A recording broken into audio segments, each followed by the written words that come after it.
So imagine walking, and that's just like me, I'm just walking here. And your senses are more vibrant. And every step of your feet, you feel the earth and you connect with the earth and you ground yourself in the earth. And you feel the air among the skin, and the air is giving you information. And you hear the different animals, and the different animals are giving you information. Your hearing is advanced, your eyesight is advanced. You are understanding life and reality better because you just looked at reality for so long. And then, with all of that being happening, including a better sense of your gut feeling, a better sense of your intuition, a better sense of your instinct, you are also being able to hear your guides, hear angels, hear the Akashic records, giving you advice, giving you guidance, giving you history lessons. You can ask questions to them and they will be able to talk to you, kind of like how ChatGPT is talking, but then on a very spiritual, way wiser than human level. Hey, it's good that you're here. I want to talk about meditation. Over the last 12 years, I have been meditating every day, and it's been such a bliss that I want to talk to you about the 7 completely unexpected things that I found out of 12 years of meditation. I started in 2013, and after 2 months of really feeling nothing, I got an incredibly 1-second experience. And because of that 1-second experience, I just kept on going, and it just kept on having more experiences. And now being, well over a decade into this practice, I want to share with you what are the unexpected things that are amazing that I have learned through this practice that, I would love, after watching this video, first of all, that you would be excited to give meditation a try. And second of all, that you don't have to do it for 12 years, but that you can do it, what I did in 12 years, way faster, right? So let's get into it.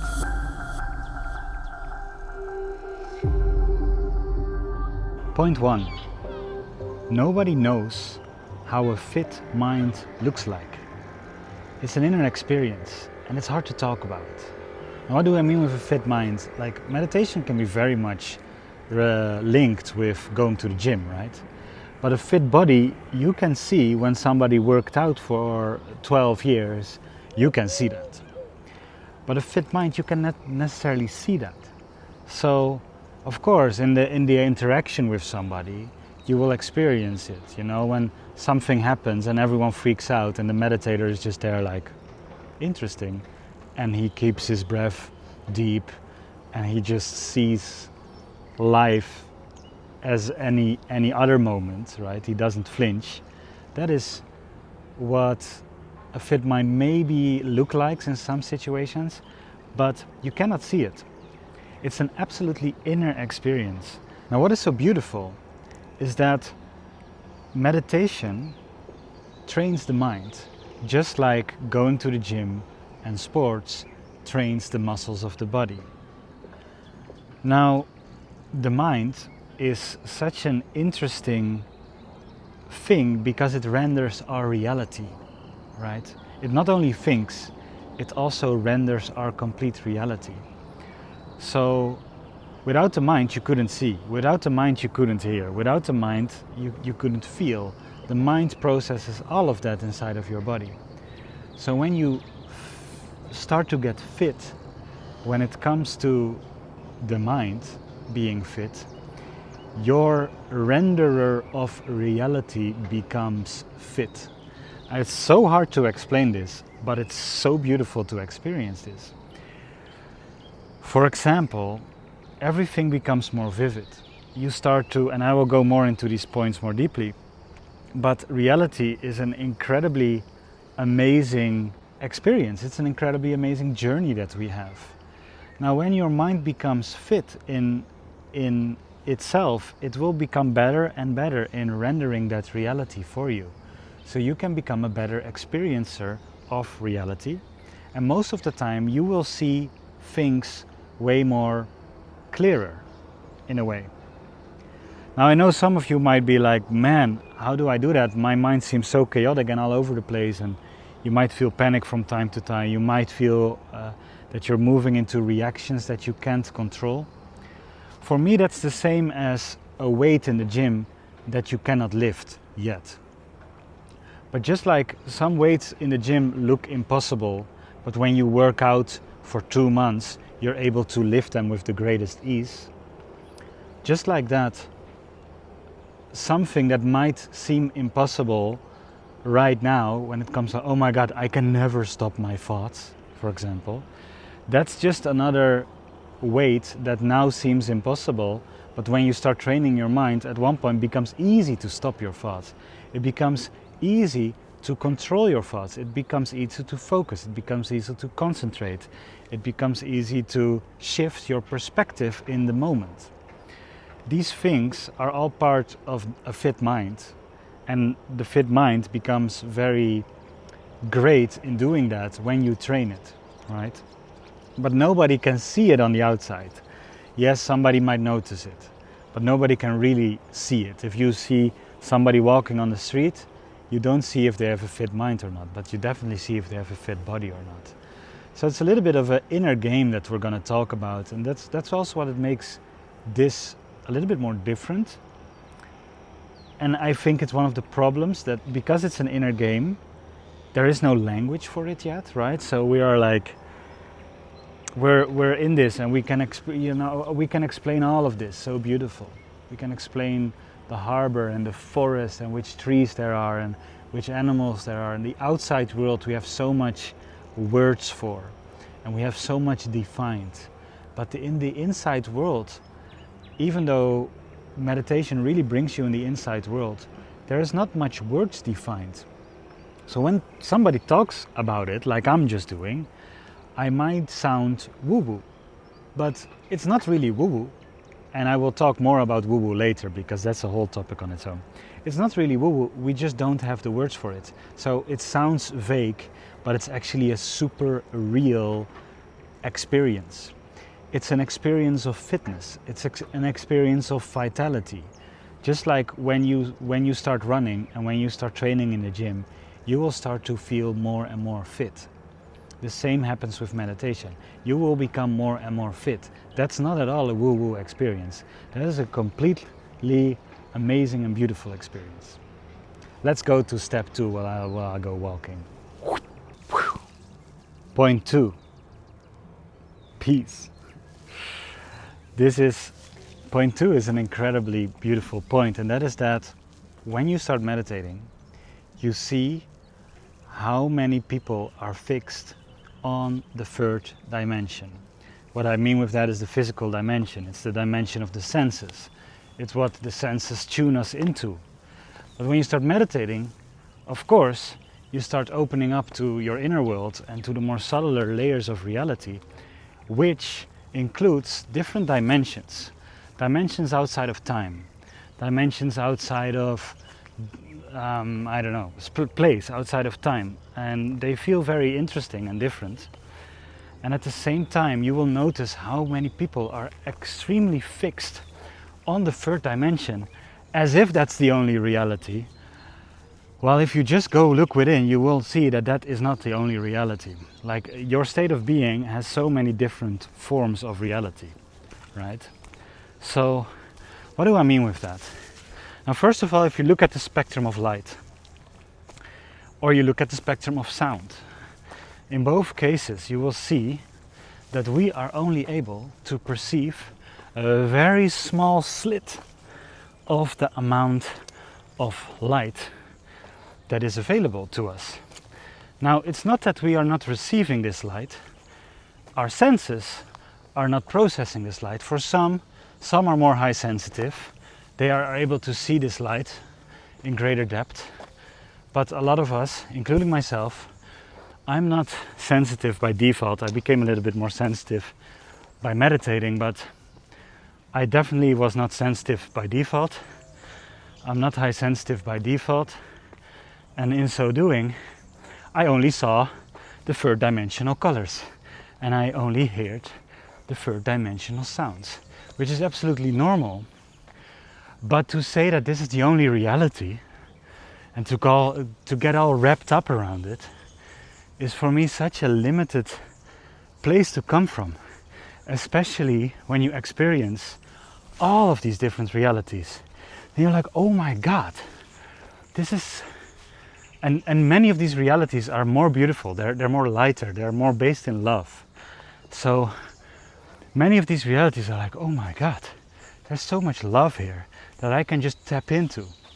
And then you see someone else fighting over, I don't know, who got the last kip nugget in the KFC or whatever, you know, like you see people fighting over everything nowadays, including, of course, wars and train and power. And you just, when you're meditating and you're tapping into these multiple layers, you're also noticing, my God, there's so many people fixed in this tiny slit of reality. I just want to, ideally, I just want to grab them out and show them how much more is available to them. And what instantly happens is when you know so much more available to them, the third dimension is not so much a dimension to get upset about. You see more the perfection in many more things. So when somebody takes a road in front of you, you're not getting angry. Why would you be angry? Like you're swimming in an infinite field of love, right? So I really believe that almost every fight, every argument, every frustration, every emotion is just, in a way, and especially the wars and everything that's going on, it's a very fixated third dimensional perspective. And if someone would just open up to the multiple layers of reality, it would be so much easier for them. They will just not get upset. It's almost unavailable. When you really get into these states, it's almost unavailable. So let's go to point 3. I forgot one thing in point 2. Look, for example, at the war on drugs. I know this is maybe an old example, but when you start to resist the third dimension and you start to try to fix a problem from the third dimensional perspective, and you fixate on that reality, you will not make it work. But when you start to open up to multiple realities and you pick a higher perspective, and all of a sudden the whole problem solves itself. The war on drugs is such a beautiful thing, because you see the US has spent millions of dollars to stop the war on drugs, and it has only gotten worse, right? It has only gotten worse because they try to fix a third dimensional problem from a third dimensional perspective with third dimensional methods. Now look, for example, at Portugal. Portugal had a big drug problem, and what did they decide? They said, let us spend $0 on drug prevention. Let us spend absolutely nothing on drug prevention. Let's not even make the drug prevention, voila. Let's not even make the drug prevention something that people can go into jail from. So, okay, that sounds maybe even ridiculous. Instead, all the money that would go into drug prevention and to stopping it would go into rehabilitation. So if a policeman finds you and you have drugs at you, with you, instead of going to jail, they just say like, hey, here's a rehab clinic. You might need to go there, right?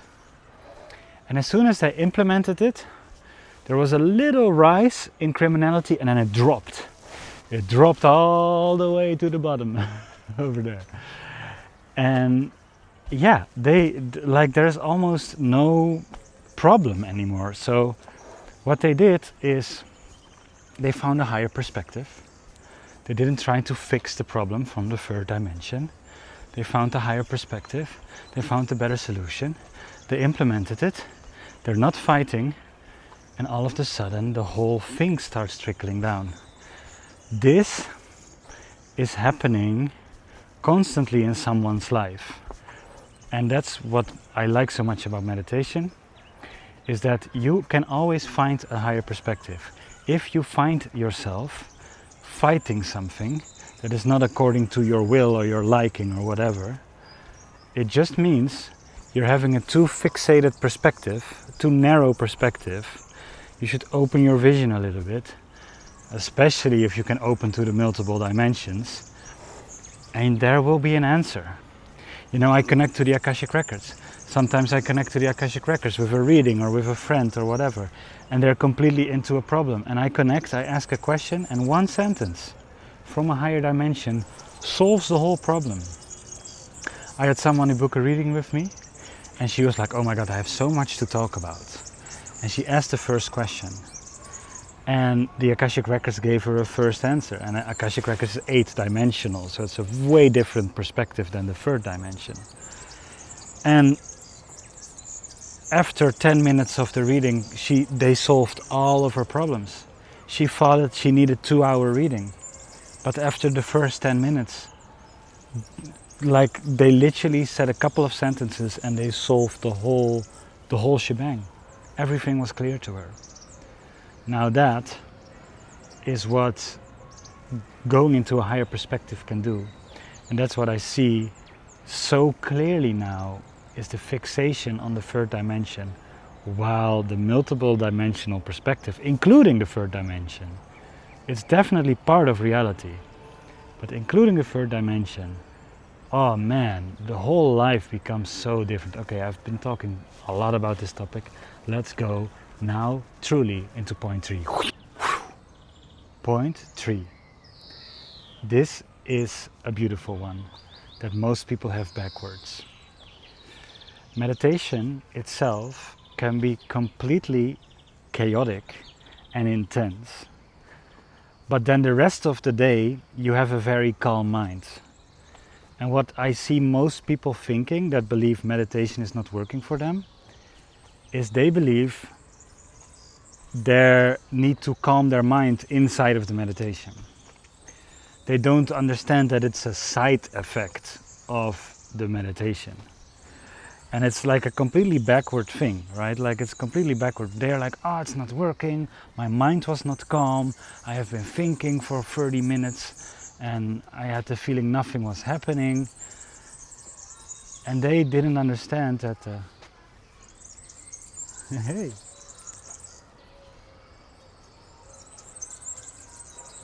Beautiful squirrely squirrely. Beautiful squirrely squirrely. Such a beautiful. So they don't understand that it's not the meditation that should give you the calm mind.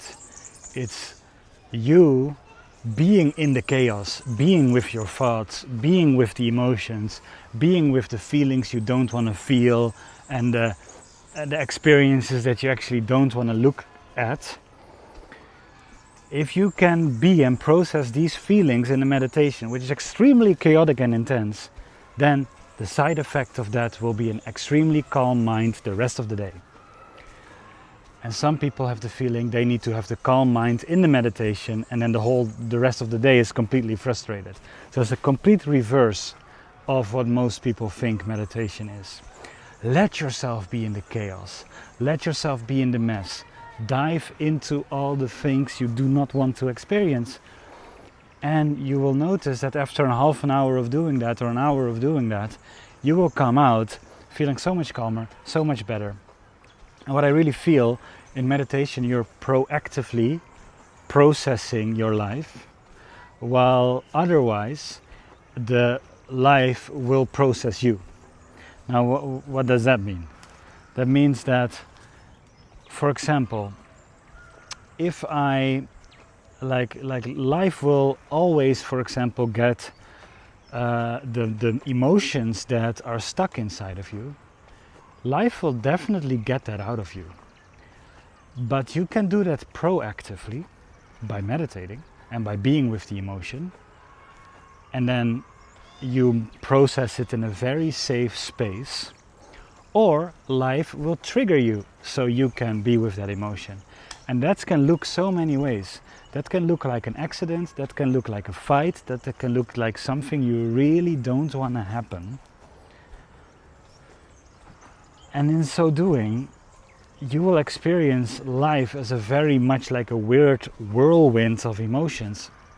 While actually you can let the meditation be the whirlwind of emotions, and then the rest of life becomes extremely peaceful. And that's what I've been experiencing these last 12 years, is an increase of more and more peace around me, and also an increase of what I'm able to process inside of me while I meditate. So don't think you have to have a peaceful mind.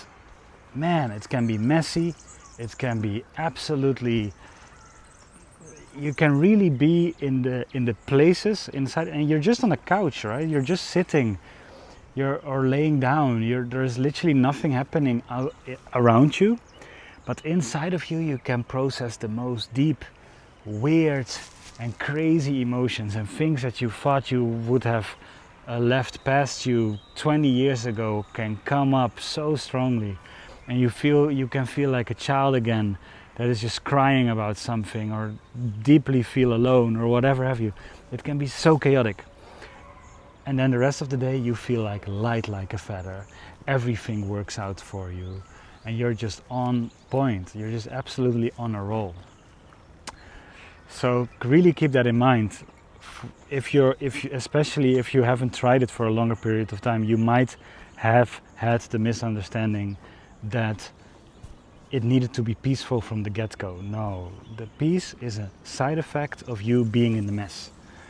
Let's get into the mess. Okay, it's time for 4. 4.4, I forgot. Let me read it again. 4, this is a really amazing one. And this is what I started experiencing after maybe 1 or 2 years of meditating, and I was like, whoa, it makes so much sense, but it's also so crazy.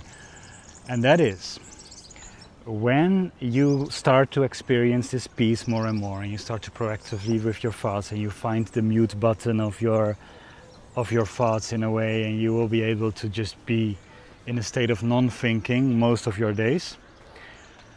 The energy that would go to your thinking, that I most of the time felt like a whirlwind in my head, that energy still is in your mind, but it doesn't have to go to your thinking anymore.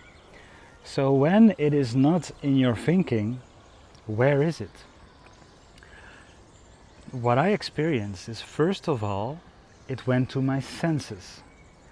Literally, I felt my senses got more energy by meditating. What means I started hearing better, I started seeing better, I started smelling better, I started tasting more, I started touching with greater, feel and texture of things. And also my inner world, I started to sense my inner world better. So that energy that would be occupied with thinking was not occupied with thinking anymore, and I started to perceive more colors. I remember clearly when I was a couple years in, and I said it to my computer science students, and they would be like, dude, what did you smoke? But I was like, wow, I thought a tree had only 2 colors. It sounds so ridiculous. I thought a tree had only 2 colors, brown and green. But actually it has almost 1,000 shades of brown and 1,000 shades of green. But I didn't perceive these colors with so much detail. And I started to see whole colorscapes that I didn't see before, just because my mind was so occupied with thinking that it just gave me a very basic rendering of the color. But my vision was getting better. And my hearing was getting better. I remember that I was going into a study room in university, because I started in my 2nd year of university. And I was in the study room, and I walked in, and I just walked in feeling peaceful. And most of the time I was playing music. So I was playing music. I walked in through a room, and I was able to follow 5 different conversations that were all happening around me without any effort. And I was just there, whoa. After that I was like, wow, I was able to literally hear what that person was talking about, and that group was talking about, and those people were talking about, and this person that was talking with a teacher. And I was just like, whoa. I just observed all of that with my hearing, and normally it was hard to focus on one conversation. And now I'm able to hear 5 conversations at the same time. So it goes more into my senses. So my senses got way more energy to perceive from, right? And there's been so many experiences where what happens when the senses become more intense? Life, looks, feels, experience is just so much more beautiful. It enriches life completely. But it doesn't only go to the senses. It also goes to the ability to feel myself better and to feel the other faculties of the system better. And I will do that in another point, because that's a whole nother point that I think is going to be really powerful. But during daily life is, I can feel something and I want to walk into a certain street, and I feel my gut doesn't like to walk there. I'm like, okay, maybe I should turn around. Maybe I should walk this direction. And I have that many times, and I don't know why I have that, but I knew I didn't have that before, but it started to appear. So that energy that was first of the time thinking, now was able to perceive gut feeling, was able to perceive intuition, was able to perceive instinct, was able to make the senses more, like literally better working senses. It's literally like going from an old TV to a full HD, or from a full HD to a 4K vision, like that, in your vision, in your hearing, in your taste buds, in your skin and in your feeling. And because of that, the world becomes so much beautiful. So also your emotions become, the base state of your emotions naturally goes up while just being sober. You don't need drugs. You just need meditation. And that's something I really love about meditation, that I really didn't expect. But that is how crisp everything is, right? Like that is, look at this flower, for example. Look at this beautiful flower. Let me see if I can, look at that. Look at the color of that. Now, if I would be thinking, I would just walk past that, because you almost don't see that flower. But when you're not thinking, your eye tunes to these kind of things. Life becomes so much more magical and so much more beautiful, And that's what I love so much about meditating, is that you will experience life so much more down to earth. Like everything you feel, you touch, you see, you're so much more here than ever before. And that's one of my biggest cosmic jokes that I have with people that don't meditate. Man, like they call meditators woo-woo. They have the feeling that they're just on a mountain meditating and completely detaching from reality. While actually they're engaging with reality in a way that all of these thinking people just don't understand. It's almost really like muggles and wizards in a way, where, like a woo-woo person, like let's say there is a mental business person that has used his mind all his life, and he thinks thinking is the only way of reality, right? I can talk with him, and I'm present. And he might be thinking all the time, so he's with his eyes constantly upward, and then he's distracted and he's on his phone, and it's like, oh, is there something important? No, nothing. And he's constantly or in his phone or looking somewhere out there. And I was definitely like that too. I was definitely just like also very much a thinking person. and you have a conversation with them, and he's just constantly like,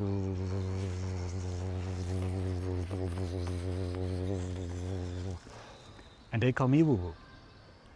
And you're just like, dude, who of these two persons is literally more down to earth?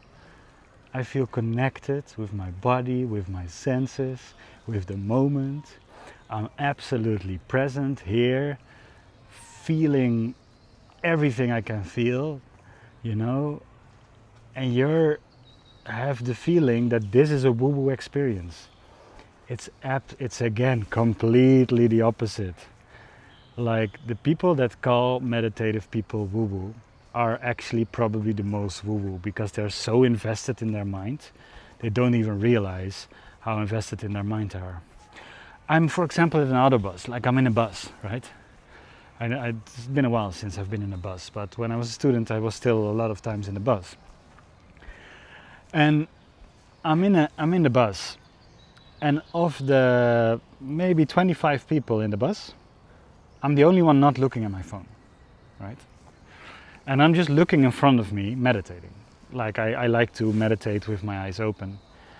And I'm looking in front of me, meditating, and just feeling peace and loving the ride and loving the bus. And everyone is just sitting, not talking to each other. Everyone is just sitting on their phone. Phone. Now, who is really spacing out here? Is that the person that is down to earth, or is that the person that is completely being entertained in a different world? They might even forget that they have a body, these people. That's how invested they can be in their phone. And how funny is it that these people call meditators woo-woo? Like that's just the most funny joke, you know, like probably like meditators will never be offended, hopefully, if somebody calls them woo-woo, because they just know how crazy down to earth you get from meditating. You're just having a little giggle. It's like, okay, that's where you are, perfect, and you're just having acceptance for that person. But man, sometimes I feel like ranting about that, because it's just such a I want to shake you awake, and like I want to get you down to earth, you know. Like I want to show you how woo-woo meditation really is, and you will never say anymore that this is a woo-woo experience. This is an absolutely vibrant, blissful, down-to-earth, real, engaged, locked in, tuned in experience. There's nothing woo-woo about it. It's hard to find the words, and that's why I understand that it also can be count woo-woo, because we have so many more words from the outside in our language than from the inside. There's also one reason why I don't read spiritual books. I actually brought my first meditation book with me. Let me show you. English has way more words in the language than the Dutch, where I come from, right? So this is The Power of Now by Eckhart Tolle. This is my first meditating book, and I read this years after I started. 2017 I read. So this is 2017 I read the first book, because I didn't think of myself as a reader, but my teachers were really promoting this. I was like, let me get this.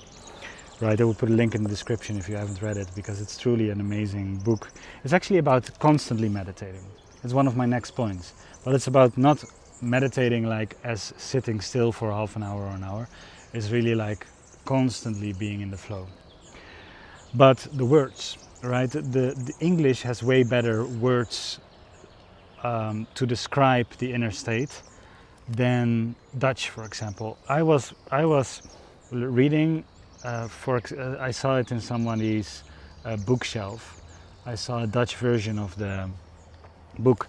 I was like, let me open it, and I was cringing so much, because in Dutch there's even less words to describe the inner state than in English, and in English there's also not much words. If you go to languages like Sanskrit or Indian, and maybe in China and Japan, there is more care for the inner state.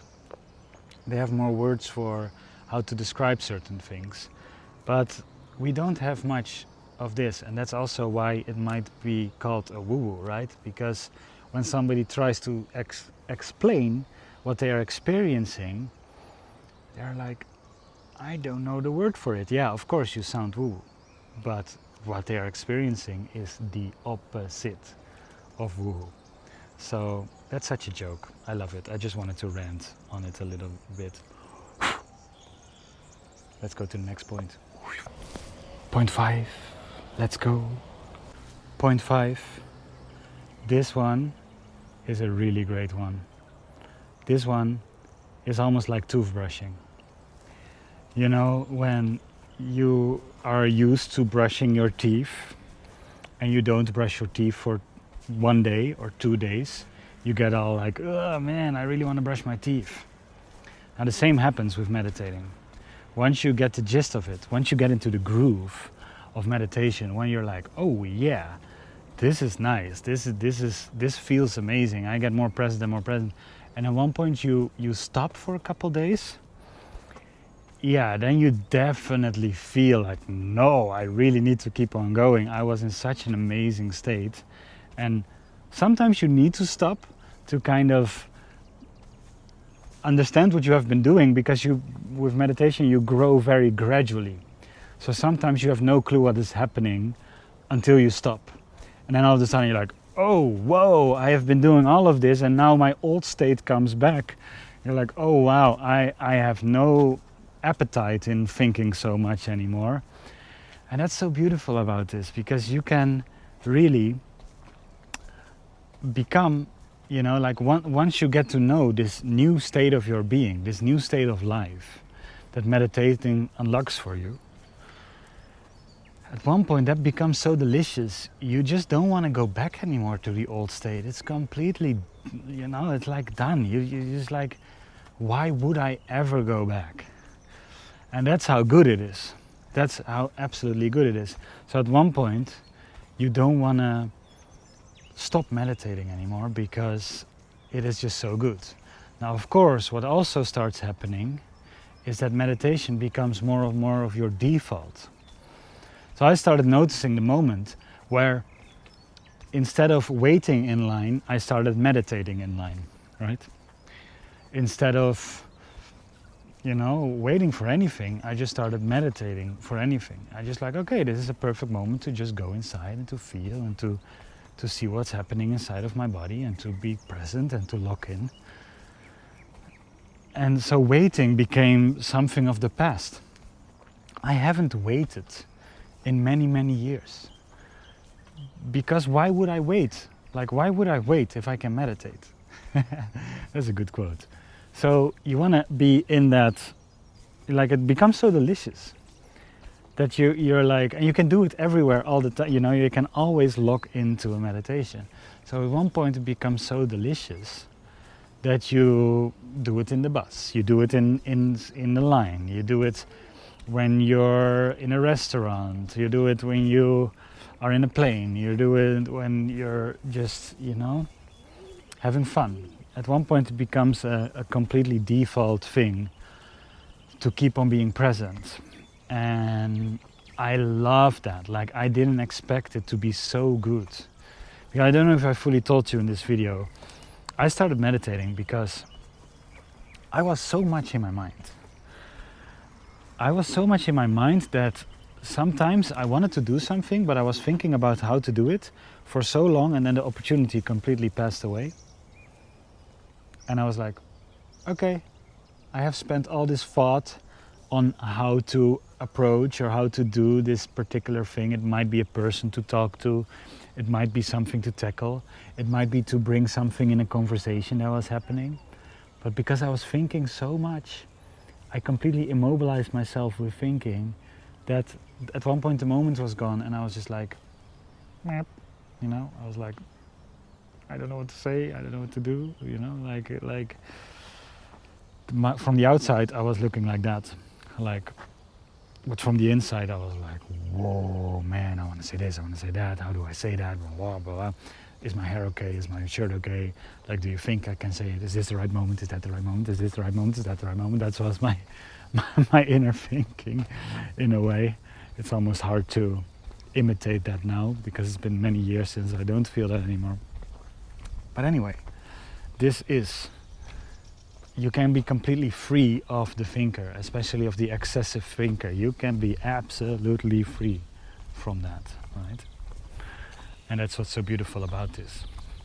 So yeah, I just wanted to say, at one point you get into this state and you just don't want to get out of it anymore. Like, it's so good and you don't want to get out of it. And maybe that's also, like, I'm really curious when I see people that have very athletic legs. I'm always thinking, like, man, it must be so easy for you to walk, right? Like, I would love to have more athletic legs. So that's one of my motivations, to train my legs more so that I can experience what they're experiencing. Because on the mind level, oh my god, I never want to go back.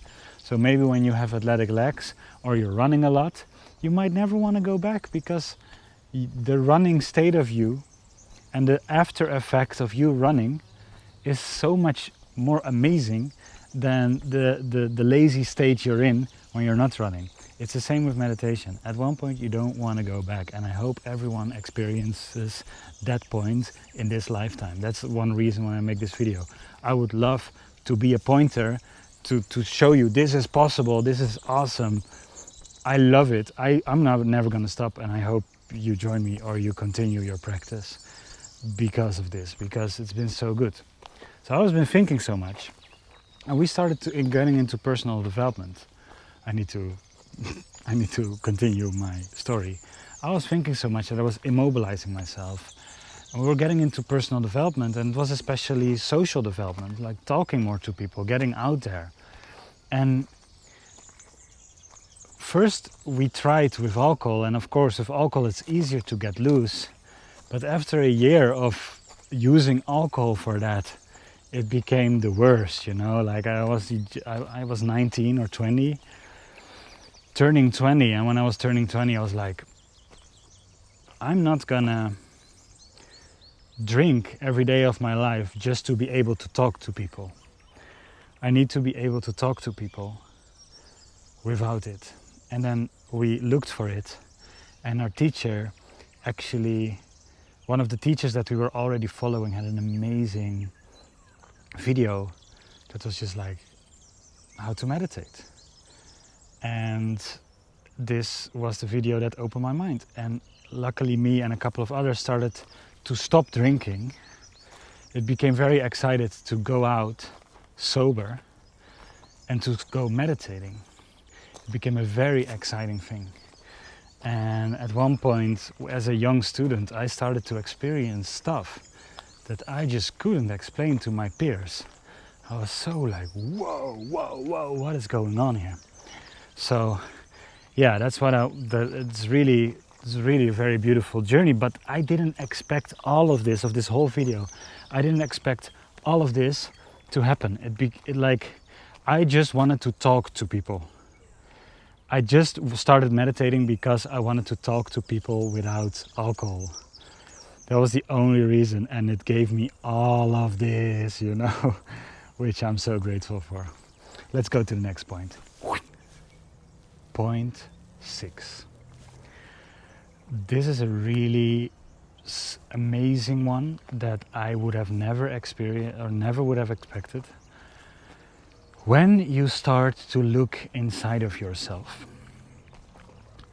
you will be able to start to understand reality in a way better way. Now, why? Because you are made of the same stuff that all of this is made of. We are consisting of the same stuff.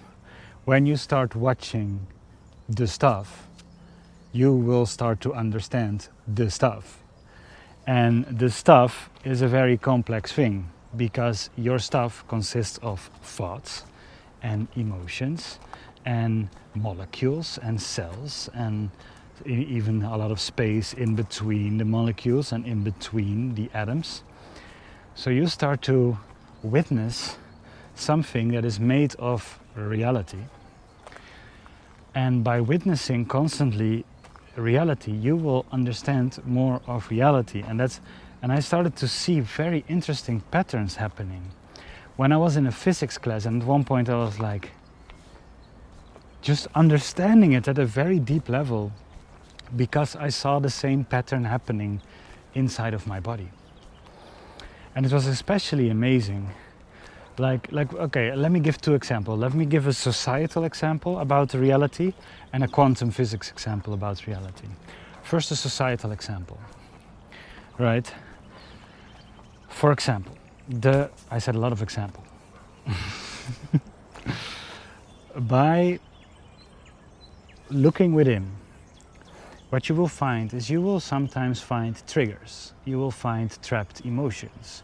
You will find beliefs that you thought were true, but actually are not true. There was just a held belief that you maybe absorbed from your dad when you were 4 years old.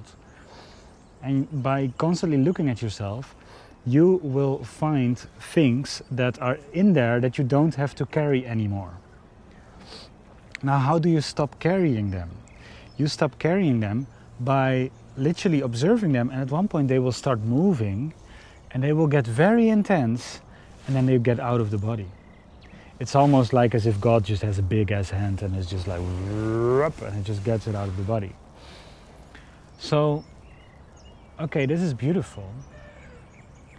But what does that tell about society? Now, what you notice in society, especially over the last decade or so, but actually all the time, there are certain topics that are being viewed by the collective lens. Just like you need to view your own things that are not in line and they need to come up to get out, in society as well, it needs to be viewed by society. It needs to be coming in the lens of society. It needs to come up, it needs to get intense so that it can get out. And that is the whole thing, is that if you are watching yourself and you're watching this dynamic play out, and all of a sudden you see in society the topic of racism or the Me Too movement, or all these movements and these hashtags that came out over the last decade, you will notice that, oh, so like instead of thinking, oh my God, the world is so intense, oh my God, the world is doing all of this stuff, if you zoom out enough, you see, oh, actually the collective consciousness is doing exactly the same thing that I was doing in my meditation. It is just seeing a topic that is not aligned anymore and that we don't have to carry anymore very clearly with a collective eye so that it can leave. And that makes the whole process so much lighter, right? Because you also see that every time when such a thing is intense, within half a year it is gone and it has no power anymore, right?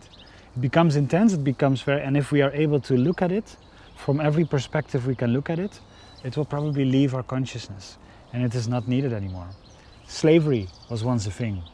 It's not in most countries, that is not part of our consciousness anymore, right? Women's rights was first a very big topic, and it was really not aligned to not have equal rights. So at one point equal rights became such a huge topic for many years. And now we kind of have equal rights. It's still for some people a topic, but it's not in the collective eye anymore. So just like I am meditating, so the collective consciousness is processing whatever is not needed anymore. Now that's a societal perspective that you start to understand by meditation. So just by watching your reality, you will understand more of what reality is doing, outside reality is doing. Now another thing happened later in my journey, about 5-6 years in, when I started to get very deep into myself. You know, at one point you become aware of your cells. At one point you will be able to perceive your cells, your organs, but also your atoms. At one point you will go in between the atoms and you will literally feel the space in between the atom, like the subatomic level of reality. And when you're there, it feels absolutely spacious and infinite and amazing. And you are noticing different things there that at the moment only quantum mechanics are talking about. But that's the thing. I am made of quantum physics. The whole world is made of quantum physics. Like every atom that exists does quantum physics, right? So you don't have to necessarily read books. Of course, it can be if you're a researcher. You don't have to necessarily read books to understand quantum physics, because you are made of quantum physics. You don't necessarily have to study psychology, because you are made of psychology. You don't necessarily have to understand chemistry or alchemy, because you are made of chemistry and alchemy. So if you listen deep enough, you will observe all of these things and you will understand all of these things. You will observe all of these things and you will understand all of these things. It's because you just see them all the time, right? So then you're like, whoa, whoa, whoa, whoa, whoa, I saw this happening. So you learn maybe of something quantum physics and you're like, man, I saw this happening. I saw this happening. You know, like, shit, this is good stuff. But then like, I have moments, and I will go more into the next and final point of this.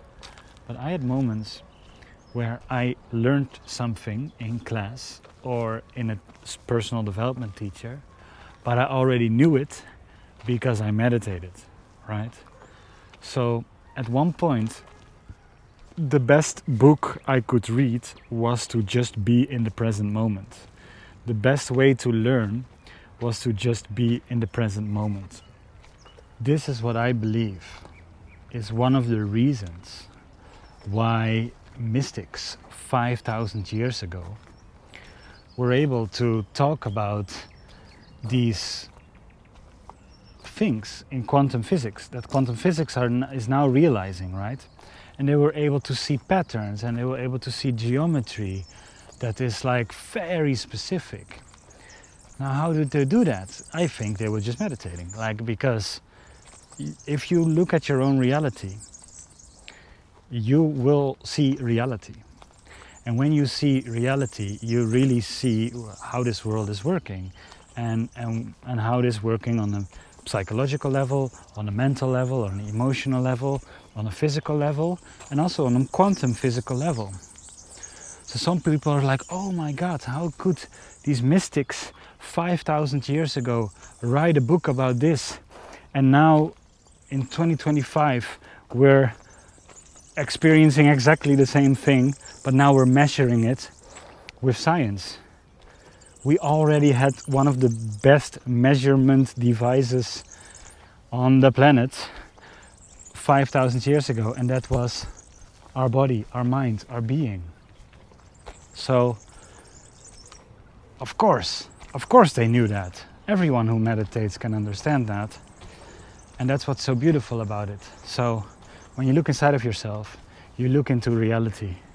And by looking into reality, you will just understand how these things are working without the need of instruments, without the need of science.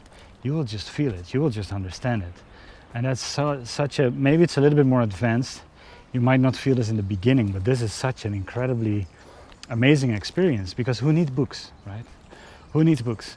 And there is one more bonus point in this video that is gonna be a little bit ethereal, but it's gonna really drive this point home of not being able to read anymore. So let me just go there. Let's go to the last point, the bonus point. Are you all ready for the final point? Thank you so much for being here all the way. This is such a fun video to make. I'm so grateful to reflect on these 12 years. Let's go to the final point. The final point. So, this is a little bit of a bonus point. And I was even thinking to not include it, but let's go. And that is, not only will you perceive reality as is way deeper and understand reality way deeper, you will also listen in a way more the subtler layers of reality. Now, the subtler layers of reality are more lighter than the physical reality. They are more subtler, and some call them 4D, 5D, 6D, 7D, 8D, right? I already talked about the Akashic Records, 8-dimensional. You have guides, 5th-dimensional. You have the astral world, 4-dimensional. You have all these different dimensional realities that are more subtle than the physical. And we are able to perceive them but we are only able to perceive them when we kind of detach, not the right word, but if the mind is calm and we truly listen to everything that is happening, we're not only listening to physical information, we will also be able to listen to higher than physical, more subtler layers. And this is such a point where I don't have the words for, and even though it might sound woo-woo, it's actually super literal. Everything that I say, and also constantly in my meditations, whenever I talk, I'm like, oh my God, it's so literal, it's so logical, it makes so much sense, but to explain it, people will probably search it way too far and think I'm talking in metaphors and things. No, this is super literal. The subtler level of reality is a super literal experience of a subtler layer of reality. It's literally more subtle. It's like as if you have stone, and then you have wood, and then you have satin, right? Satin is more subtler than wood, right? And wood is more subtler than stone. So you, like, in a way, the substance of wood is more subtler than stone, and the substance of satin is more subtler than both of them, right? In the same way, you have multiple layers of reality running through you. And this comes back to the point of the tiny slit of light that our physical eyes can see. This is, this is about what our non-physical eyes can see. And this is this satin level layer of reality. So by default, it's harder to see because it's way less obvious. It's more subtle. Also, it talks to you, but it talks way more subtle. So if you have trouble with experiencing talking to your guides or angels or whatever have you, they're there. They're constantly listening, they're constantly helping you. But if you are not able to perceive that level of reality, it's just because you didn't learn how to listen yet. And I'm at the moment developing a course where I really let you listen to these subtler layers of reality, and I help you understand how to talk to my guides, because I didn't talk to my guides until 2 years ago, right? So I was already 10 years into meditation, but I still didn't know how to listen to this subtler layer of reality. And I started to have a lot of conversations, and a beautiful friend of ours did an upgrade for me to talk to my guides. And then everything started to unfold. And then I learned Akashic Records. And Akashic Records is a very subtle layer of reality. So I at one point was able to communicate with the Akashic Records. And from the Akashic Records I was like, hey, I also want to talk to my guides. Can you teach me? They taught me. And now I can just hear them. But they talk. Yes, I hear them clearly now. But they come from a level that I would not be able to perceive, because I was too focused on the physical, on the obvious. And they came from a less obvious, subtler point in my experience of being me. So this is why I love to talk about it, and it's at the same time hard to talk about it, because there are not many words for what I try to say. But when you are able to open up to the subtler parts of reality, you will not only have the physical senses helping you, and what we already have been talking about, a better sense of emotion, a better sense of vision. I want to share with you this view. You not only have all of these beautiful inner systems that start to get more energy, and your physical reality will literally start upgrading.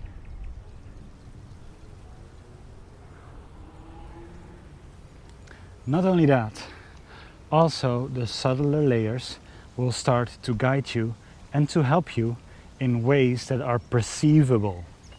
They're already helping you, but you were not able to perceive them. That's okay. You might even not believe it until you see it. And sometimes it needs a little bit of believing before you can see it. But they're there. They're helping me all the time.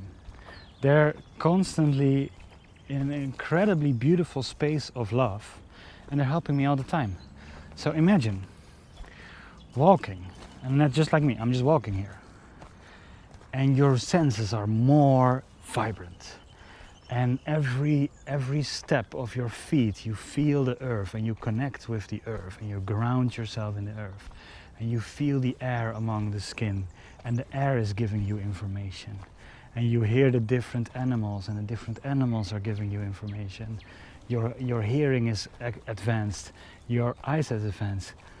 You are understanding life and reality better because you just looked at reality for so long. And then, with all of that being happening, including a better sense of your gut feeling, a better sense of your intuition, a better sense of your instinct, you are also being able to hear your guides, hear angels, hear the Akashic records, giving you advice, giving you guidance, giving you history lessons. You can ask questions to them and they will be able to talk to you, like kind of like how ChatGPT is talking, but then on a very spiritual, way wiser than human level, right? And then, of course, I'm still reading books because I love that, but I have moments where I just look like I don't need to read, because just me walking through life gives me so much information to integrate, and it gives me so much knowledge and wisdom, and at the same time very advanced pieces of information, that I don't need books anymore, because I'm just receiving all of this constantly, and it is so crazy beautiful. So I truly mean that 12 years of meditation completely changed my life, and it's only giving me more and more again and again and again. So I can probably make this video again in 3 years from now, and there will be so much more things to explore. So thank you for being interested in this, and if you really would love to start meditating the way I did, I'm actually going to record a video right now, and it will be present whenever you see this on YouTube. So if a video appears here, then that video is here, and it will kind of guide you in the same way I have been guided with my first meditation teacher. And thank you so much for watching. Thank you so much for being here. Here's the video, and I wish you so much love. Let's meditate together one day. Bye bye.